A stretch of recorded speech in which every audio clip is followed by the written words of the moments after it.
ഇന്ന് നമ്മൾ P S സിയുടെ LGS 2024 കൊല്ലം, പാലക്കാട്, വയനാട്, കാസർഗോഡ് ജില്ലകളിൽ നടന്ന പരീക്ഷയുടെ 12 ചോദ്യങ്ങളാണ് നമ്മളിത് ഡിസ്കസ് ചെയ്യുന്നത്. ഒന്നാമത്തെ ക്വസ്റ്റിനിലോട്ട് പോകാം. ഒരാൾ തൻ്റെ സമ്പാദ്യത്തിൻ്റെ 7ൽ 2 ഭാഗം ഒന്നാമത്തെ മകനും 5ൽ 2 ഭാഗം രണ്ടാമത്തെ മകനും ബാക്കിയുള്ളത് മൂന്നാമത്തെ മകനും നൽകി എങ്കിൽ മൂന്നാമത്തെ മകന് ആകെ സമ്പാദ്യത്തിൻ്റെ എത്ര ഭാഗമാണ് ലഭിച്ചത്? അപ്പോൾ ഇവിടെ നമുക്ക് 3 മക്കളുടെ കാര്യങ്ങളാണ് നമ്മൾ പറയുന്നത്. ഇപ്പോൾ 2 പേർക്ക് കൊടുത്തത് ഇവിടെ പറയുന്നുണ്ട്. മൂന്നാമത്തെ ആളിന് എത്ര കൊടുത്തു എന്ന് കണ്ടുപിടിക്കണം. അപ്പോൾ നമുക്ക് ആദ്യം 2 പേർക്കും കൂടെ ആകെ എത്ര കിട്ടി എന്ന് നോക്കാം.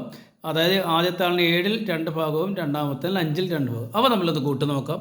അതായത് 7ൽ 2 ഭാഗം പ്ലസ് 5ൽ 2 ഭാഗം ഇത് എത്രയാണ് എന്ന് നമുക്ക് ആദ്യം നോക്കാം. ഇതിന് വേണ്ടിയിട്ട് നമുക്ക് ഇവ തമ്മിൽ ക്രോസ് മൾട്ടിപ്ലൈ ചെയ്യാം. 5 × 2 10 പ്ലസ് 7 × 2 14 ഡിവൈഡഡ് ബൈ 7 × 5 35 കൂട്ടിക്കഴിഞ്ഞാൽ 24/35 എന്ന് നമുക്ക് കിട്ടും. ഇതാണ് ആദ്യത്തെ 2 പേർക്കും കൂടെ കിട്ടിയ തുക. ഇതാണ് 35ൽ 24 ഭാഗമാണ്. അത്രയും ഓക്കെ ആണല്ലോ. ഇനി ആകെ ഭാഗം എന്ന് പറയുന്നത് 1.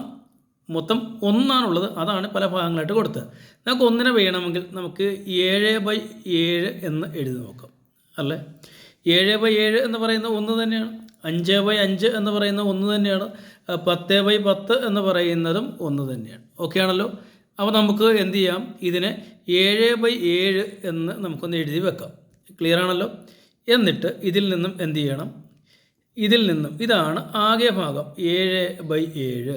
അല്ലെങ്കിൽ നമുക്ക് പറയാം ആകെ ഭാഗം 35/35. അല്ലെങ്കിൽ നമുക്ക് പറയാം ആകെ ഭാഗം 5/5. മനസ്സിലായല്ലോ. ആകെ 1ആണ് വേണ്ടത്. 7/7 എന്ന് പറയുന്നത് 1ആണ്. 35/35 എന്ന് പറയുന്നത് 1ആണ്. 5/5 എന്ന് പറയുന്നത് 1ആണ്. ഓക്കെ ആണല്ലോ. നമുക്ക് കിട്ടിയിരിക്കുന്ന ആൻസറിൽ ഡിനോമിനേറ്റർ 35ആണ്. അതുകൊണ്ട് തന്നെ നമുക്ക് ഇവിടുത്തെ ഈ ഡിനോമിനേറ്റർ 35 ആയിട്ടുള്ള ഈ നമ്പറുകൾ നമുക്ക് നിൽക്കാം. അതായത് എന്താണ്? 35/35.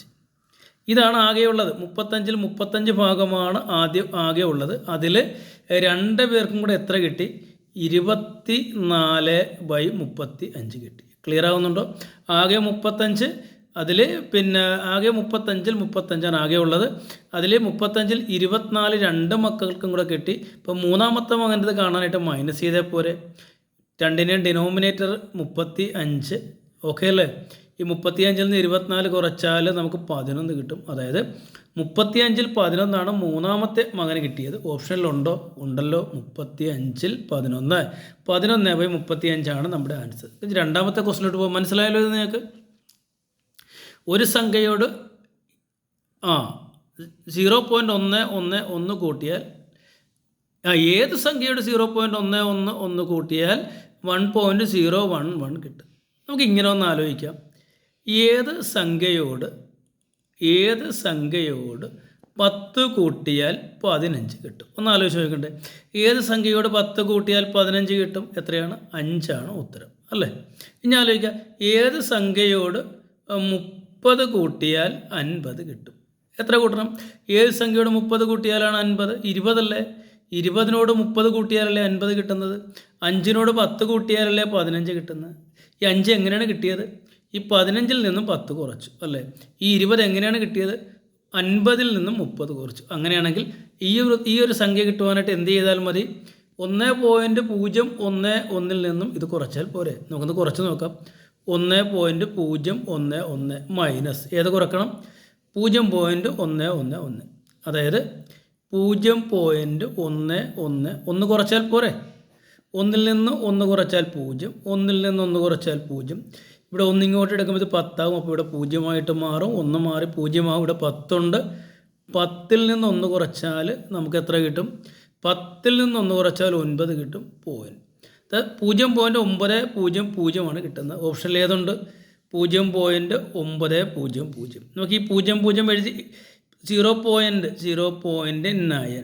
ഈ 0 എഴുതണമെന്നുണ്ടോ? നിർബന്ധമില്ല, നമുക്ക് ഇത്ര എഴുതിയാലും മതി. ഇങ്ങോട്ട് എത്ര 0 എഴുതിയാലും സെയിം ആണ്. അപ്പോൾ 0.900 എന്ന് പറയുന്നത് 0.9 തന്നെയാണ്. ഓപ്ഷനിലുണ്ടോ? 0.9 ഓപ്ഷനിലുണ്ട്. അപ്പോൾ ഇതാണ് നമ്മുടെ ആൻസർ. ക്ലിയർ അല്ലേ? മനസ്സിലായോ? നമുക്കിനി മൂന്നാമത്തെ ക്വസ്റ്റിലോട്ട് പോയാലോ? നിങ്ങൾ റെഡിയല്ലേ? ഓക്കെ, അപ്പോൾ നമുക്ക് നോക്കാം എന്താണ്. 1 മീറ്റർ നീളമുള്ള റിബണിൽ നിന്നും 0.63 മീറ്റർ നീളമുള്ള റിബൺ മുറിച്ചു മാറ്റിയാൽ ബാക്കിയുള്ള റിബണിൻ്റെ നീളം എത്ര? വളരെ സിമ്പിൾ അല്ലേ? എന്താണ് കുറയ്ക്കേണ്ടത്? 1 മീറ്റർ നീളമുള്ള റിബൺ നമുക്ക് എഴുതാം. 1 മീറ്റർ നീളമുള്ള റിബണിൽ നിന്നും എത്ര കുറയ്ക്കണം? 0.63 മീറ്റർ നീളം കുറയ്ക്കണം. അപ്പോൾ ഇവിടെ വേണമെങ്കിൽ 1.00 എന്ന് എഴുതാമല്ലോ. 1 എന്ന് എഴുതിയിട്ട് 0.00 ഇട്ടാലോ അത് 1 തന്നെയാണ് അല്ലേ? 1.00 എന്ന് പറയുന്നത് 1 തന്നെയാണ്. നമുക്കിവിടെ 63 മുകളിൽ നമ്പർ കിട്ടുവാൻ വേണ്ടി നമ്മളങ്ങനെ ചെയ്തതേ ഉള്ളൂ. അപ്പോൾ ഒന്ന് നോക്കാം, 10ൽ നിന്ന് 1 എടുക്കുന്നു അല്ലേ? ഇത് ഇവിടുന്ന് 1 കൊടുക്കുമ്പോൾ ഇവിടെ 10 ആയി, ഇവിടുന്ന് 1 കൊടുക്കുമ്പോൾ ഇവിടെ 10 ആയി. അപ്പോൾ പിന്നെ ഇവിടെ 9 ഉള്ളൂ, ഇവിടെ 1 ഇല്ല, ഇവിടെ 0 ഉള്ളൂ. ഇതൊക്കെ നിങ്ങൾക്ക് അറിയാവുന്ന കാര്യങ്ങളാണ്. അപ്പോൾ 10ൽ നിന്ന് 3 കുറച്ചാൽ നമുക്ക് 7 കിട്ടും. 9ൽ നിന്ന് 6 കുറച്ചാൽ നമുക്ക് 3 കിട്ടും. 0ൽ നിന്ന് 0 കുറച്ച് 0. അപ്പോൾ 0.37 മീറ്റർ ഇതാണ് നമ്മുടെ ആൻസർ. ക്ലിയർ അല്ലേ? വളരെ എളുപ്പമല്ലേ? ഓക്കെ, അടുത്തൊരു ക്വസ്റ്റ്യൻ വളരെ എളുപ്പത്തിൽ നമുക്ക് ചെയ്യാം. ഒളിമ്പിക്സിൽ 100 മീറ്റർ ഓട്ട മത്സരം 10 സെക്കൻഡിൽ ഓടി പൂർത്തിയാക്കിയ ആൾ ശരാശരി എത്ര വേഗതയിലാണ് ഓടിയത്? അല്ല, വേഗതയാണ് കണ്ടുപിടിക്കേണ്ടത്. വളരെ എളുപ്പമല്ലേ? വേഗത കാണാനുള്ള വാക്യങ്ങളൊക്കെ നമ്മൾ ഫിസിക്സിലൊക്കെ പഠിച്ചിട്ടുണ്ട്. എന്താണ്? ദൂരം ബൈ സമയമല്ലേ? ദൂരം ബൈ സമയമല്ലേ? ആണോ? ഇവിടെ ദൂരം എത്രയാണ് തന്നിരിക്കുന്നത്? ദൂരം എന്ന് പറയുന്നത് എവിടെ ഓക്കെ, നമുക്ക് ഇവിടെ എഴുതാം കേട്ടോ. വേഗത ഇവിടെ എഴുതാം. വേഗത സമം ദൂരം ബൈ സമയം. ക്ലിയർ അല്ലേ? ദൂരം ബൈ സമയം. ദൂരം എത്രയാണ്? 100 മീറ്റർ ആണ്. അപ്പോൾ 100 ഡിവൈഡ് ബൈ സമയം എത്രയാണ്? 10 സെക്കൻഡാണ്. 10. ക്ലിയർ അല്ലേ? ഈ ഒരു 0 വെട്ടിക്കളഞ്ഞാൽ നമുക്ക് 10 അല്ലേ കിട്ടത്തുള്ളൂ. അതായത് 10 മീറ്റർ പെർ സെക്കൻഡ് അല്ലേ നമ്മുടെ ആൻസർ? ഓപ്ഷനിലുണ്ടോ? യെസ്, 10 മീറ്റർ പെർ സെക്കൻഡാണ് നമ്മുടെ ആൻസർ. ഇവിടെ 10 metre per second, 10 kilometre per hour, 100 metre per second, 100 kilometre per second answer ഉണ്ട്. നമുക്ക് 10 മീറ്റർ പെർ സെക്കൻഡാണ് നമ്മുടെ ആൻസർ. ഓക്കെ, നമുക്ക് ഇതില്ല. അപ്പോൾ നമുക്ക് ഇതൊന്ന് വെട്ടിക്കളയാം കേട്ടോ.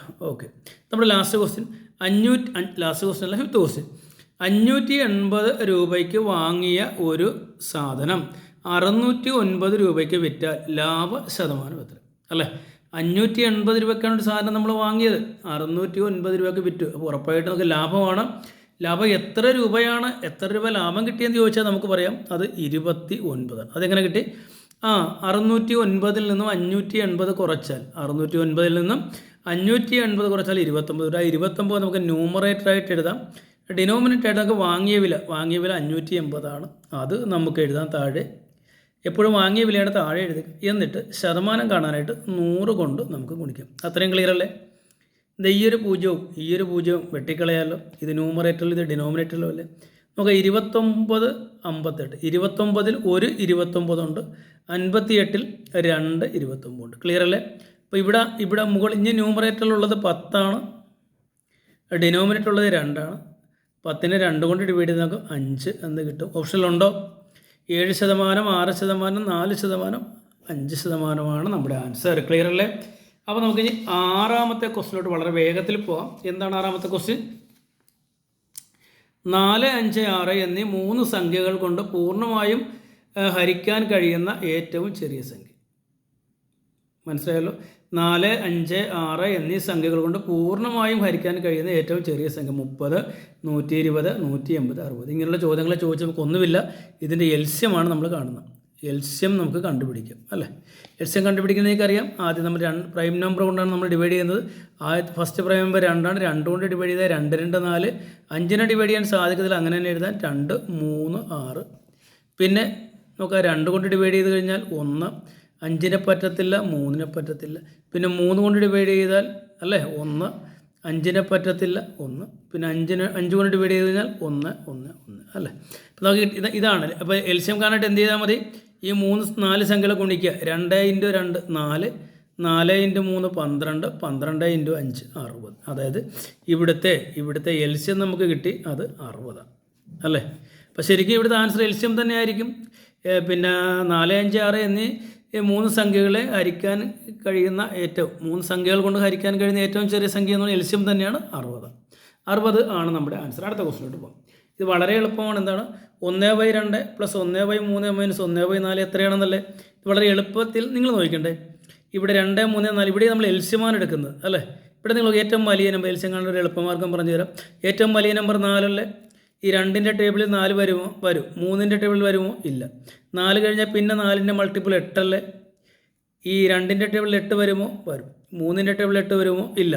ഇനി അപ്പോൾ 4 1 4, 4 2 8, അടുത്ത 4ൻ്റെ മൾട്ടിപ്പിൾ 12 അല്ലേ. നിങ്ങൾ നോക്കുക. 2ൻ്റെ ടേബിൾ 12 വരുമോ? വരുന്നുണ്ട്. 3ൻ്റെ ടേബിൾ 12 വരുമോ? വരുന്നുണ്ട്. 4ൻ്റെ ടേബിൾ 12 വരുമോ? വരുന്നുണ്ട്. അപ്പോൾ നിങ്ങൾ ആലോചിക്കാം, പിന്നെ ഈ 2 ഇത് 12 ആകാനായിട്ട് എത്ര കൊണ്ട് മൾട്ടിപ്ലൈ ചെയ്യണം? 6 കൊണ്ട് മൾട്ടിപ്ലൈ. 6 2 12. അപ്പോൾ മുകളിൽ നമ്മൾ 6 കൊണ്ട് മൾട്ടിപ്ലൈ ചെയ്യും. ഇവിടെ എൽസിയം എല്ലായിടത്തും സെയിം ഒക്കെയാണ്. ഈ 3 12 ആകാനായിട്ട് എത്ര കൊണ്ട് മൾട്ടിപ്ലൈ ചെയ്യണം? 4 കൊണ്ട് മൾട്ടിപ്ലൈ ചെയ്യണം. അപ്പോൾ മുകളിൽ നമുക്ക് 4 കൊണ്ട് മൾട്ടിപ്ലൈ അല്ലെങ്കിൽ ആൻസറിൽ വ്യത്യാസം വരും. ഈ 4 12 ആകാനായിട്ട് എത്ര കൊണ്ട് മൾട്ടിപ്ലൈ ചെയ്യണം? 3 കൊണ്ട് മൾട്ടിപ്ലൈ ചെയ്യണം. അപ്പോൾ ഇവിടെയും നമുക്ക് 3 കൊണ്ട് മൾട്ടിപ്ലൈ ചെയ്യണം. എൽസിയമാണ് 12. ഇവിടെ എല്ലാം നമ്മൾ 12 12 12 ആക്കി. ഇനി നോക്കുക, 6 × 1 6, ഇതേ പ്ലസ് ചിഹ്നം വിടാം. 4 × 1 4, ഇതേ മൈനസ് ചിഹ്നം വിടാം. 3 × 1 3. ഇവിടെ എല്ലായിടത്തും 12 12 എൽസിയം 12 നമുക്ക് കിട്ടിയായിരുന്നു. 12 എൽസിയം 12.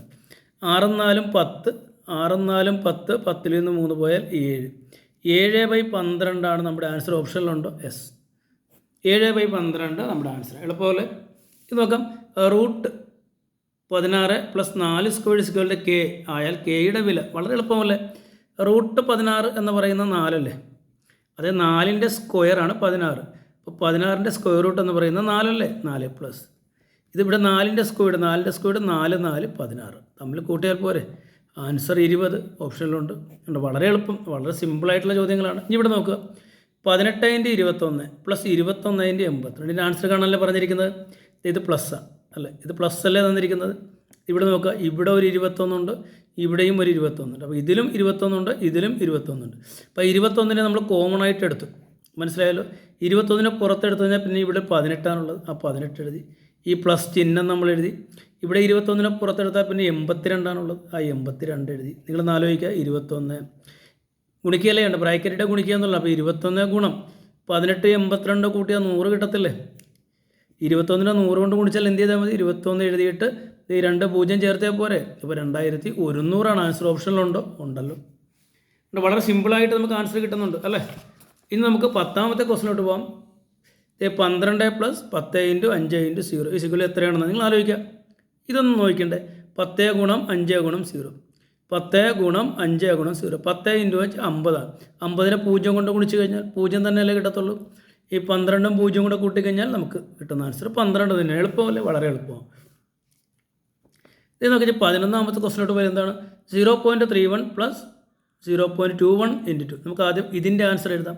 ഇവിടെ നമുക്ക് എഴുതാം 0.31. ഇത് നമുക്കൊന്ന് എഴുതി വെക്കാം. പ്ലസ് ഇടാം. ഇത് 2നെ 0.21 കൊണ്ട് ഗുണിച്ച് കഴിഞ്ഞാൽ നമുക്ക് കിട്ടുന്നത് 0.421 അല്ലേ. ഇപ്പോൾ നമ്മൾ കൂട്ടിയാൽ പോരെ. ഒന്ന് കൂട്ടി നോക്കാം. 0.42 + 0.31 gives 37. 0.73 നമുക്ക് കിട്ടുന്നത്. യെസ്, ഓപ്ഷനിലുണ്ടല്ലോ. 0.73 ആണ് ആൻസർ. ഇനി ഇവിടെ നോക്കുക. ഈ തന്നിരിക്കുന്നതിൽ കൂട്ടത്തിൽ പെടാത്ത സംഖ്യ കാണാനല്ലേ. നിങ്ങൾ നോക്കേണ്ടത് 16. 16 4ൻ്റെ സ്ക്വയർ അല്ലേ. 36 6ൻ്റെ സ്ക്വയർ അല്ലേ. 64 8ൻ്റെ സ്ക്വയർ അല്ലേ. 144 12ൻ്റെ സ്ക്വയർ അല്ലേ. ഈ 114 ഏതെങ്കിലും നമ്പറിൻ്റെ സ്ക്വയർ ആണോ? അല്ല. സോ 114 ആണ് കൂട്ടത്തിൽ പെടാത്ത നമ്പർ. സോ അപ്പോൾ നമ്മൾ കുറേയേറെ ക്വസ്റ്റ്യൻസ് 12 ക്വസ്റ്റ്യൻസ് ചെയ്ത് ഇതെല്ലാം പിന്നെ 2024 LGSൽ ചോദിച്ച ചോദ്യങ്ങളാണ്. അപ്പോൾ ഇതേപോലുള്ള ചോദ്യങ്ങൾ കൂടുതൽ നിങ്ങൾ പ്രാക്ടീസ് ചെയ്ത് വരുന്ന പരീക്ഷകൾക്കൊക്കെ ആയിട്ട് ഒരുങ്ങുക. ഓക്കേ.